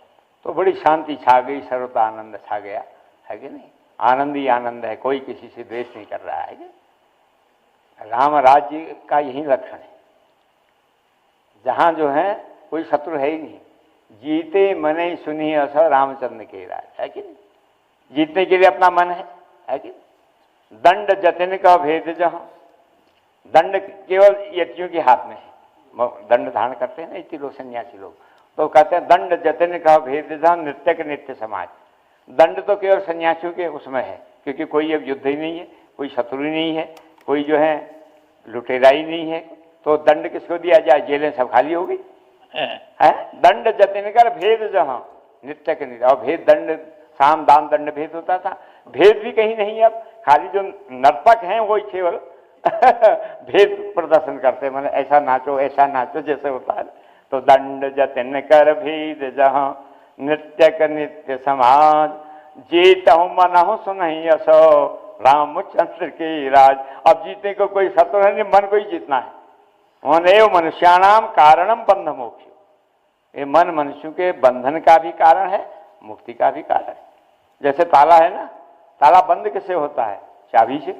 खुलता कैसे है? चाबी से। घुमाने का अंतर है, बाईं तरफ घुमा दो ताला बंद, दाईं तरफ घुमाता रहे। ऐसे ये मन जो है बंधन का भी कारण है, मुक्ति का कारण है कि नहीं?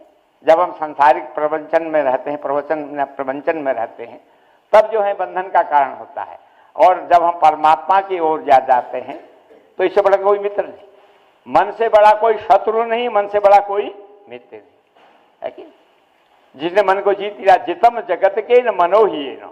शंकराचार्य से पूछा, सेल्यूकस बोनापार्ट, इन्होंने जगत को जीता? बोले नहीं, जिसने मन को जीता उसने जगत को जीता, क्योंकि मन एव मनुष्याणाम कारणम बंध। तो भक्त कहते हैं मन को सुमन बनाकर प्रभु अपना अर्पित कर। एक देव कवि है हिंदी जगत के, हम हिंदी से एमए है, पीएचडी आधा ही करके फिर इधर आ गए थे, तो कहते हैं मैंने जब मैं जानता जो हो ऐसो जान तो जय है विषय के संग, एरे मन मेरे हाथ पांव तेरे तोड़ दो। जोनो नर नाहन की नाहे सुनी, नेहस निहारी हरि बदन निहोर दो। चलन न देता देव चंचल अचंचल कर, चाबुक चितावनी मार मुंह मोर तो। भारी प्रेम पाथर नंगारो दे गरे से बांधी, राभा बर बीरति की बारी थी में बोल। अपने बोलो नहीं भाई, बोलो। अरे मन में ऐसा जानता है कि तो विषयों के संग जाएगा। जो हो ऐसो जान तो कि जय विषय संग, अरे मन मेरे हाथ पांव तेरो तोड़ तो। बोलो नहीं है, क्या कर सुनते नहीं, बाहर जाओ। फिर कथा समाधि खुले आग की समाधि है, कितनी बार बताया। तो जो लो ऐसो जान तो जय है विषय के संग। हम फौज के भी गुरु रहे ना, एकदम कमांड कर देते हैं जो हो ऐसो जान तो कि जय है विषय के संग, एरे मन मेरे हाथ पांव तेरे तोड़ तो। नेह सो निहारी हरि वदन निहोर तो। चलन देता हो चंचल अचंचल करी, भारी प्रेम पाथर नंगारों से गरे थी बांधे, राधा वर बीरती की भारी थी में बोल। कोई चीज नहीं डूबती है ना, तो गले में पत्थर बांध दो, पानी में डूब जाए। पहले महात्माओं को जल समाधि दी जाए, तो बंद हो गया है, ताकि जल जो है गंगा जल या और नदियों का जल है दूषित न हो। अब नहीं करते हैं, अब जीव वो समाधि देते हैं भूमि में, भूमिगत। पहले क्या करते थे, गले में जो है एक बक्सा बनाया, उसमें उनके नहाता धुला सबको रखा, और बड़े बड़े पत्थर रखे, बंद किया, ताला लगा दिया, छोड़ दिया गंगा, है कि नहीं। तो मैं क्या करता, बड़ा भारी प्रेम पाथर नंगारो दे गरे सी बांधी, राधा वर वीरति की बारी से मैं बोल। भगवान विजय नंदन श्याम सुंदर मदन मोहन की जो दिव्य यश रूपी वारी है, उसमें तेरे को डुबा दे। माने मन जो है परमात्मा में जब ऐसा डूबेगा, फिर इधर आने का सवाल। तो मन से बड़ा कोई मित्र नहीं, मन से बड़ा कोई शत्रु नहीं। जिसने इधर को मोड़ लिया, आनंद ही आनंद। जो न मोड़ सका, जो विषय के पंख में चला गया, तो मन जो है जितम जगत के इन मनो ही। शंकराचार्य बोले, जिसने मन को जीत लिया उसने जगत को जीत लिया। तो उन्होंने कहा, महाराज क्या कोई ऐसा दृष्टांत है? आप कहते हैं परम्बा जगदम्बा भुक्ति मुक्ति प्रदायिनी, भोग भी देती हैं और मोक्ष भी देती हैं। यत्रास्ति भोगो न तत्र योगः, यत्रास्ति योगो न तत्र भोगः, श्री सुंदरी समुपासकानाम योगस्थ भोगस्थ करस्थ। जहाँ योग है वहाँ भोग नहीं। अष्टांग योग है, यम नियम आसन प्राणायाम धारणा ध्यान समाधि, और यहाँ तो 10 अंग दे रखे हैं देवी भागवत में। वहाँ यम नियम 5 हैं योग दर्शन में, यहाँ 10 दे रखे हैं। मैं कल पाठ कर रहा था, विषय आ रहा था। तो महाराज जो जहाँ योग है वहाँ भोग नहीं, जहाँ भोग है वहाँ योग नहीं। पर श्री सुंदरी समुपासका नाम योगस्थ भोगस्थ करस्थ में परम मुक्ति प्रदायिनी तो परम्बा जगदम्बा माते श्री योग भी दे देती हैं, भोग भी देती हैं। इस पर एक दृष्टांत आया फिर जी, सुरत और समाधि। आप बताइए सुरत समाधि वाला है। हाँ, just briefly that it is the mind, and we are all, as we have been speaking, we have been repeating that this is not just an ordinary fable story. This is the progress of our life, and mind is the ultimate arbiter. The mind can give you freedom, and the same mind, if it doesn't work in the right way, it gives you a shackle, it puts you in confinement. So the battle is to win the battle of your mind, so that it's like a lock and key. If you turn the key in one direction, it locks, and the door will lock or whatever will lock, and you can't enter.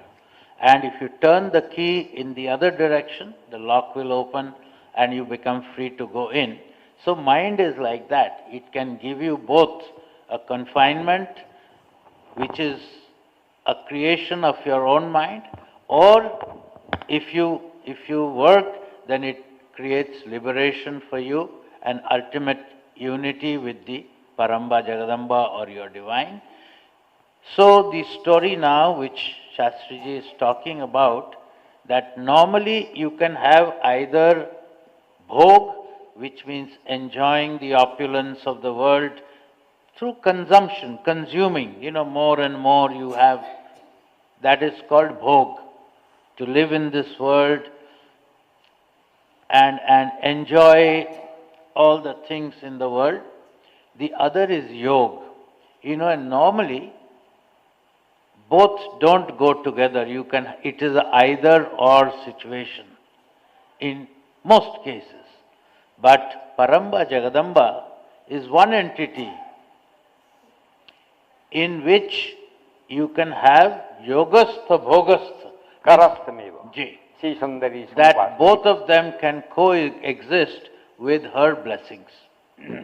तो उन्होंने कहा पुरा संबंधी ना ये हो गया। उन्होंने कहा भैया ये सूरत नाम के राजा है कि नहीं, वैसे देह को सुंदर रथ बताया है कि नहीं। ये देह में बुद्धि सारथी है, मन लगाम है, 5 ज्ञानेंद्रियां, 5 कर्म घोड़े हैं, और लक्ष्य जो है आत्मा को प्राप्त करना है कि नहीं। जिसका सारथी समर्थ है, आत्मा रथी, आत्मा इसमें बैठा हुआ है।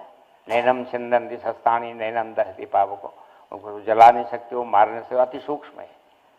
तो ऐसा आत्मा यहाँ बैठा हुआ है, और उसमें बुद्धि रूपी सारथी बैठा हुआ है हमारे शरीर में, और मन रूपी लगाम है कि नहीं, और इंद्रियां घोड़े। अगर सारथी चतुर हो तो लगाम ठीक से खींचे तो घोड़े सही मार्ग में चलेंगे, नहीं तो घोड़े गलत मार्ग में जाकर के रथ को ही खत्म कर देंगे, है कि नहीं। तो इस प्रकार से ये शरीर रथ है, सुंदर सुरथ, तो सुंदर रथ है, इसमें जो है बुद्धि सारथी है, मन लगाम है, इंद्रियां घोड़े हैं। ठीक से चलेगा तो गंतव्य जो है परमात्मा तक पहुंच जाएगा, ये आत्मा परमात्मा।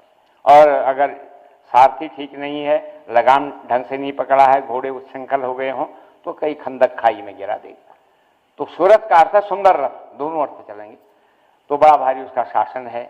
एक बार क्या हुआ, उसके मंत्री लोग शत्रु से मिल गए, उसका चढ़ाई कर दी, और उसका राजपाट छिन गया, उसका 2 दिव्य मदमस्त हाथी था वो भी छीन लिया गया, उसका खजाना भी छीन लिया गया, और वो दुखी होकर के वन में चला। जिसको दुख आता वन में चले जाता, फिर बन जाता है। यहीं पर आपदा पड़ती है, सो आवती है देश, रहीम ने कहा जिस पर विपत्ति आती है वो चित्रकूट इस देश में आती है। राम जी 12 साल चित्रकूट में रहे, 100 साल के वनवास। तो जहीं पर विपदा पड़त है सो आवत ही देश, तुलसी नित्य चित्रकूट में रम रहे अवध मर नरेश, यहीं पर विपदा पड़ती है सो आवत ही देश। तो उसने जो है वन में चला गया है। अब क्या करे, बार बार याद आ रही है, घोड़े की याद आ रही है, हाथी की याद आ रही है, खजाने की याद आ रही है कि? तो वहां उसको एक वैश्य मिल गया, ये सूरत क्षत्रिय, एक वैश्य मिल गया जिसके पास धन तो उसके बेटों ने या पत्नी ने छीन लिया, धक्का मार के निकाल दिया आगे। तो क्या करें, वो भी वन में चला आया। वहां आकर के दोनों में दोस्ती होगी कि दुखी दुखी की दोस्ती होती। वह भाई तुम कौन हो, कहाँ से आए हो, तुम कौन हो, कहाँ से आए हो? मैं सूरत नाम का राजा हूँ और मेरे मंत्रियों ने जो है शत्रु से मिल करके चढ़ाई कर दी, मेरा कोष हाथी सब लूट लिया गया, मैं दुखी होकर वन में गया। अब हम ज्ञानी हैं माने फिर भी उनकी याद क्यों आ रही थी? वो बोला हाँ मेरा भी यही हाल है, मेरा कोष खजाना सब स्त्री पुत्रों ने ले लिया, बनिया कहता है, बड़े समाधि नाम है उसकी, और मेरे को भी वही याद आ रही। तो कहते हैं यार हमको हमारी छीन ही ली गई, हमारे कोई काम ही नहीं आया, तो हम लोग उनकी याद क्यों कर रहे हैं? चलो यहाँ सुमेधा ऋषि रहते हैं, देखिए ऋषि रहते हैं, ऋषियों मंत्र दृष्टा रहो, जो मंत्रों का दृष्टा होता है, जो ज्ञान विज्ञान से परिपूर्ण होता है उसे ऋषि कहते हैं, ऋषियों मंत्र दृष्टा। तो वहाँ दोनों चले गए, उन्होंने प्रणाम किया, प्रणाम करने के बाद अपनी कथा सुनाई कि महाराज मैं राजा और मेरा राजकोष हाथी सब लूट लिया गया है, और ये वैश्य हैं, इनके धन को जो है इनके पुत्रों ने पत्नी ने इनको बाहर कर दिया है कि सुर नर मुनि सब कहरी, सुर नर मुनि सब कहरी, स्वार्थ लागी करहीं सब प्रीति, स्वार्थ लागी करहीं सब प्रीति। श्री राम जय राम जय जय राम, श्री राम जय राम जय जय राम, बोलो जय जय विघ्न हरण हनुमान, बोलो जय जय विघ्न हरण हनुमान, बोले जगदम्बे मैया। उन्होंने ऋषि का सुमेधा ऋषि से पूछा कि महाराज ज्ञानी कहीं दुखी होता है? बोले नहीं, नहीं ज्ञान है न सदृशम पवित्रम हम विद्यते, ज्ञान से बढ़कर तो कोई पवित्र चीज है ही नहीं। आत्मा परमात्मा ज्ञान ही सच्चा ज्ञान है, इस जगत का ज्ञान तो उठोटा ज्ञान है अभी है अभी नहीं है, अभी चंचल कर देगा, अभी फिर कर देगा, बदलता है। महाराज हम दुखी क्यों हैं? बोले क्या ज्ञान है? बोले हमको ज्ञान है कि हमारे मंत्रियों ने षड्यंत्र करके हमारे कोष धन हाथी लूट लिया, और इसको ज्ञान है कि इसके पुत्रों और पत्नी ने इसका सारा दिन थी, लेकिन फिर भी बार बार हमको उन्हीं की याद आ रही। बोले ज्ञान कहाँ है? ये तो मोह है। मोह सकल व्याधि न कर मूला, मोह सकल व्याधि मूला, तेहि ते पुनि उपजहि बहुसूला, तेहि ते पुनि उपजहि बहुसूला। श्री राम जय राम जय जय राम, श्री राम जय राम जय जय राम, बोलो जय जय विघ्न हरण हनुमान, बोलो जय जय विघ्न हरण। बोले जगदम्बे मैया की। ऋषि सुमेधा ऋषि ने कहा ये ज्ञान नहीं है तो मोह है, और मोह सब व्याधियों का मूल है। मूल सकल बाधन कर मूला, तीर्थे हैं पुण्य को जई बहुत। बोले महाराज ये मोह कौन देता, कौन देता है? बोले जगदम्बा देती है कि बड़ा अदा कष्ट मोहायो महामाया प्रयच्छति, मोह में डाल दी। और ये मोह को छुड़ाती कौन है? बोले वही जगदम्बा छुड़ाती उसमें ताले का उदाहरण है, जैसे ताला बाईं ओर घुमाओ बंद हो जाता है, दाईं ओर घुमाओ खुल जाता है। ये परम्बा जगदम्बा मातेश्वरी सबको मोह में डाली हुई, और जब कोई उसकी साधना करता है उस दृष्टि से मुक्त होने के लिए तो मुक्त कर देती है। इसलिए भुक्ति मुक्ति प्रदायिनी, भोग भी देती है और मोक्ष भी देती। ये सूरत समाज जी। So now we enter a beautiful story of Surat and Samadhi. Surat, again, we have to understand the symbolic meaning of each character, because they are not merely there, they are there with a deep purpose. Surat means a good chariot. And what does a good chariot do? If you have a good chariot and you have a good charioteer, then it takes you to your goal. Whereas if you have a bad chariot with chaotic horses, it will not take you where you have to go, but maybe somewhere else, and you'll have an accident on the way. So we have one king whose name is Surat, and there is another character. He is a businessman, and his name is Samadhi. And we all know, we have heard this word, I think everybody has heard. Samadhi means a state of perfect equilibrium of the mind when you are deeply connected with your inner self. So that's Samadhi. So there is a businessman called Samadhi. Now what happens to both of them? Surat, the king, he used to be a very big king, but he loses a battle which he should not have lost, but he loses a battle. But on top of that, his own generals, etc., actually betray. And with that, he becomes mentally very depressed, and one day he leaves the kingdom and comes to the forest. So this is normally our case also, when we completely lose faith in our people in whom we had great faith, the people with whom we had great connection, including our family, we tend to become isolationist. We leave everybody and go somewhere where none of these people exist, and in this case, Surat comes to the forest. And Samadhi, who was a very successful businessman, even he is cheated by his own colleagues and his own family and so on, and they dispossess him of all his wealth, etc. And he is also heartbroken. He also leaves his home and he comes to the forest. And these two people, the king Surat and Samadhi, the businessman, they meet in the forest and they exchange notes, why they are there, why they are sad. And they both find something very strange. They say that we have been both betrayed by people in whom we trusted, including our own families, including people that, we have brought up and so on. So, because of that we have come, but having come to the forest, we are not able to detach ourselves. We are still thinking how my palace is, are my horses and my elephants being fed, all of that kind of thing. Are my, people who we recruited as our officers, are they treating my subjects properly or treating them with cruelty? All of that thought is going through both of them. The other Samadhi is also thinking that, how my business is doing well, or my children have sort of lost everything. So even after having left everything and come to the forest, their mind is still playing the same tricks. So they say, okay, we have to find an answer to this dilemma. So there was a rishi who had an ashram nearby. His name is Sumedha. Su means good and Medha means pure intellect. Okay. So they say, let's go to this rishi and ask him. So they go to the rishi and they say that, we have had both bad experience.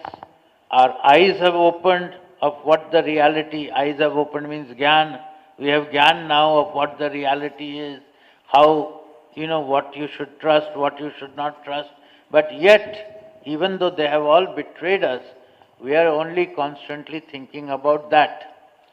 So, Sumedha Rishi says, no, that's not Gyan, that's Agyan. Gyan gives you liberation, Agyan keeps you in submission. So, they say, please tell us then. So then we hear the story again of Paramba Jagadamba. तो उन्होंने कहा, ये मोह में कौन डालता है? बोले माता ही डालती है। और मोह से मुक्त कौन करता है? बोले माता ही करती है। फर्क इतना है कि तुम उनकी आराधना करो वो मुक्त, इधर को घुमाओ चाबी खुल जाएगी, उधर आराधना ना करो, खाए पियो सो दौड़ो भागो, फिर कुछ नहीं होगा। तो उनका क्या चरित्र है फिर, ये अभी तीनों चरित्र जो हम श्रवण करते आते हैं, है कि नहीं। माँ काली का चरित्र, महालक्ष्मी का, महासती चरित्र उन्होंने दोनों को सुनाया। और हमारा आप क्या करें, बोले एकांत में चले आओ, यथाहारो समाहारो तन मनस को समाहितो, है कि नहीं। मन की साधना शरीर की साधना साथ चलती है कि नहीं। मन से भी सारे विषय भोगों का त्याग करके स्वल्प जल आदि लेते हैं पहले लोग, बाद में जल का भी, अन्न का परित्याग, जल का परित्याग, फिर वायु का परित्याग, पहले की ये दशा थी तब की।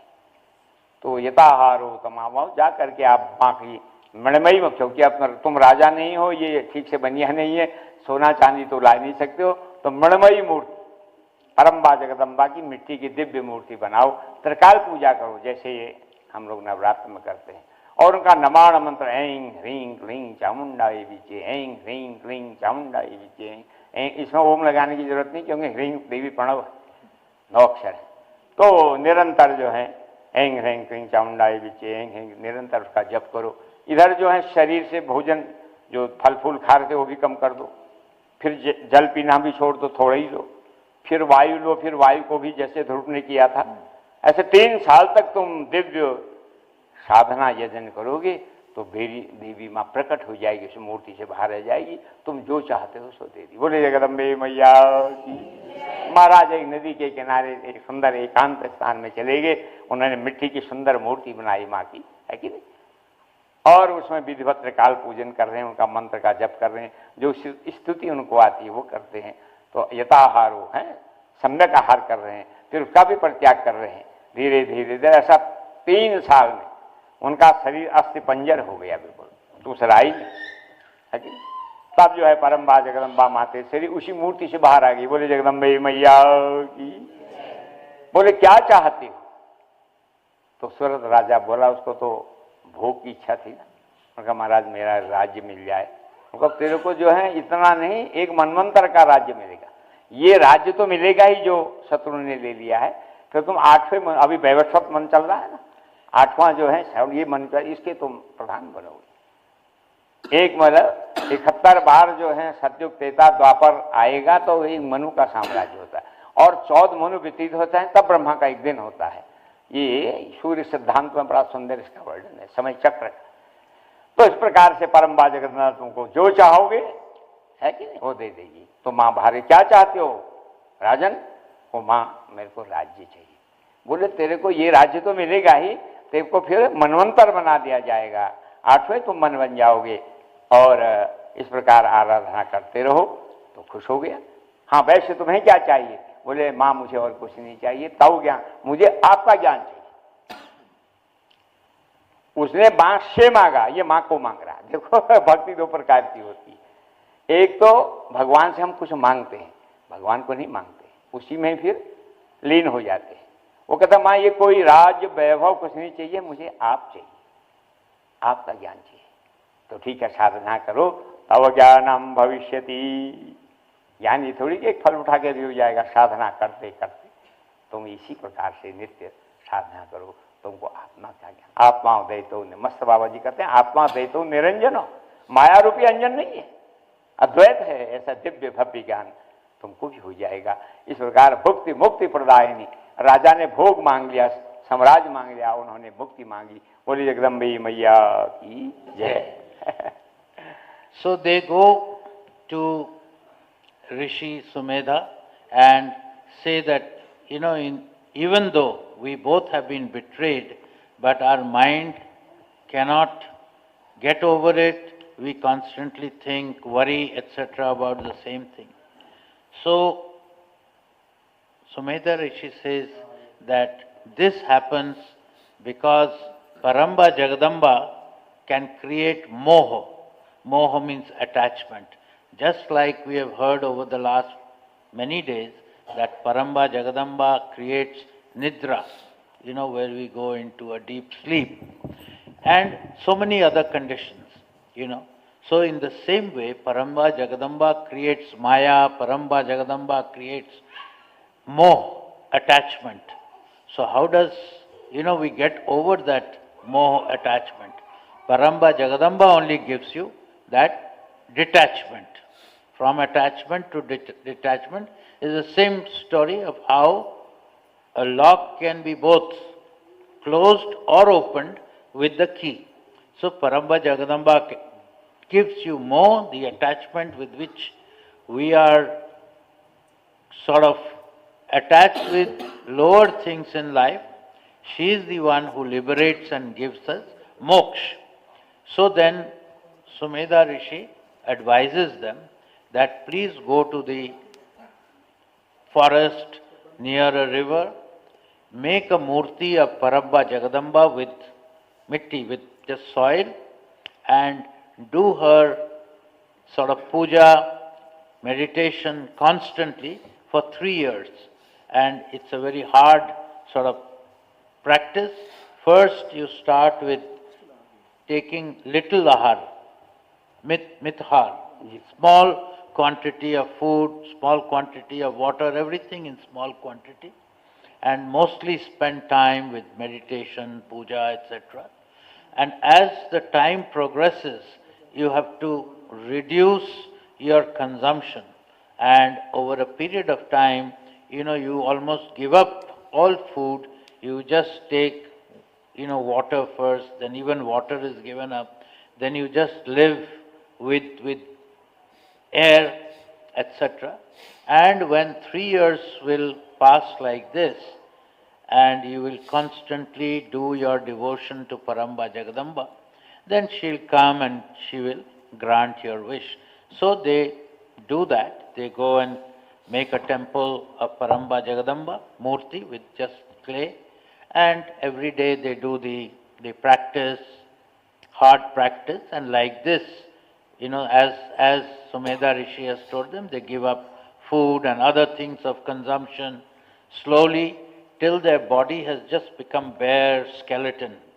And 3 years have passed, and as we have said many times during the course of this Navaratri, when your practice is intense, then the goddess, Paramba Jagadamba or any god, will come out of the murti.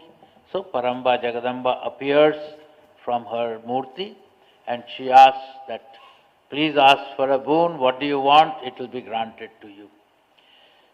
So Surat, the king, he desires that, please restore my kingdom, which I lost, which people have taken by deceiving me, betraying me.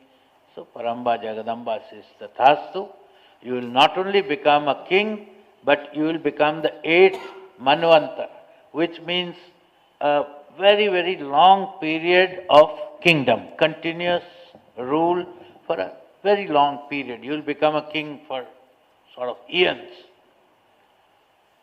So to Samadhi, she asks, what do you want?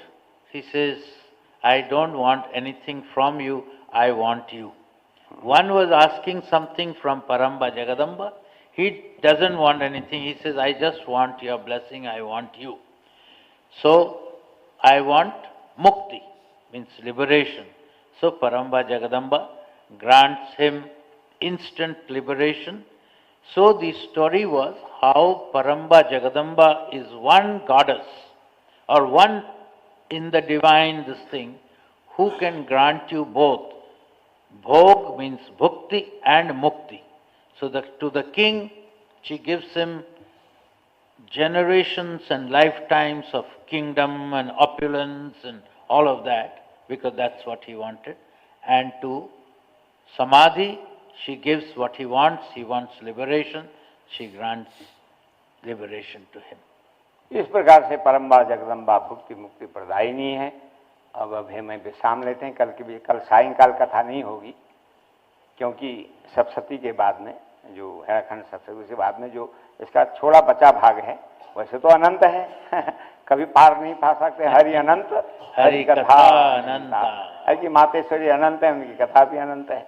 तो फिर कल गायत्री जी में गातारम तायते यस्मात् तस्मात् गायत्री प्रकीर्तिता, 2 स्कंद गायत्री के भरे हैं इसमें, 11वां 12वां स्कंद, तो उस पर थोड़ी चर्चा करेंगे। पहले ये पूजा हो जाएगी और फिर वो सप्तशती का पाठ हो जाएगा, उसके बाद उसी समय कोई 10-15 मिनट में ये आख्यान पूरा हो जाएगा। उसके बाद फिर हवन का कार्यक्रम, भंडारा कार्यक्रम, पूर्णाहुति हो जाएगी और फिर सायंकाल कथा नहीं होगी। इसलिए जो है आप सुबह के समय जब ये सप्तशती पाठ हो उसके बाद में ये कथा पूर्ण की जाएगी। बोले जगदम्बे मैया की जय। जय। अच्छा आप बता दीजिए। हाँ। So, thank you to all the people here in this room and across the world who have been attending this katha for the last 8 days now. Tomorrow will be the concluding session of this, and because the Purnahuti will happen with the Yagya, we have to finish the katha before that. So tomorrow's katha will happen in this temple only, here only, but it will happen after the reading of Saptasati. So around 10:30-ish, after the Saptasati reading is over, right here. And tomorrow we will conclude the reading, and we wish you all liberation, Mukti, Bhukti, Pradayani Devi's आशीर्वाद। कल सिद्धिदात्री माँ है, नवनम सिद्धिदाती चौ नव दुर्गा अपकीर्तिता, तो सिद्धिदात्री माँ का पूजन भी होगा, हवन भी होगा, जन भी होगा। और जिनको कल जाना है वो जा भी सकते हैं साल लेकर के। हम लोग तो 10वीं को शस्त्र पूजन करके भाई जाएंगे। बोले जगदम्बे मैया की जय। अम्बे जगदम्बे जय, माता भवानी अम्बे जय दुर्गे जय दुर्गे जय, माता भवानी जय दुर्गे। काल विनाशिनी काली जय जय, काल विनाशिनी जय जय, उमा रमा ब्रह्मणी जय जय, राधा सीता रुक्मिणी जय जय, दुर्गा विनाशिनी दुर्गा। बोले जगदम्बे मैया की है राखान।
चढ़क दो।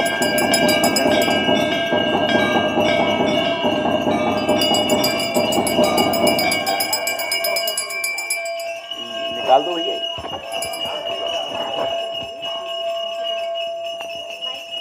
ये निकाल